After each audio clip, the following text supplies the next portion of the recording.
படுக்கையிலிருந்து ஏன் வலது பக்கம் திரும்பி எழ வேண்டும்? எப்போதும் குறும்புத்தனமாக நடந்து கொள்ளும் குழந்தைகளை பெரியவர்கள் இவன் இடது பக்கமாக எழுந்தானோ என்று கூறுவதுண்டு. இதிலிருந்து இடது பக்கமாக எழுந்து வருவதில் ஏதோ தவறுதல் இருப்பதாக புரிந்து கொள்ளலாம். மேலே கூறப்பட்ட பெரியவர்கள் இதை தெளிவாக புரிந்து கொண்டு கூறுவதில்லை என்றாலும் வலது பக்கமாக திரும்பி படுக்கையிலிருந்து எழ வேண்டும் என்பது மிக முக்கியமானது. நமது முனிவர்கள் நமக்கு வழங்கிய இவ்வொழுங்கு முறையை அண்மையில் மேல் நாட்டவர் முழுமையாக அங்கீகரித்துள்ளனர். நம் உடலைச் சுற்றும் இரு காந்த வளையங்கள் உள்ளன. இவையில் முதலாவதானது காலிலிருந்து தலைக்கும், தலையிலிருந்து காலுக்கும் வலம் வருகின்றது.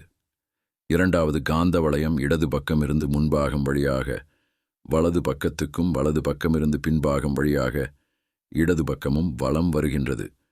காந்த வளையத்தின் திசைக்கேற்றவாறு உடல் அசையும் போது காந்த வளையத்தின் சுருள்கள் இறுகுகின்றன.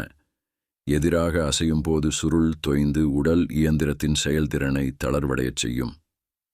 எனவே உடல் வலது பக்கம் திரும்பி எழும்புவது காந்த வளையத்தின் சுருள்களை இறுகச் செய்யும் என்பது நவீன மின்னியல் ஒப்புக்கொள்கின்றது. மேலும் இது போன்ற தகவல்களை தெரிந்து கொள்ள உணர்கிறேன் என்ற சேனலை சப்ஸ்கிரைப் செய்யுங்கள், லைக் செய்யுங்கள், பெல் ஐகான் கிளிக் செய்யுங்கள்.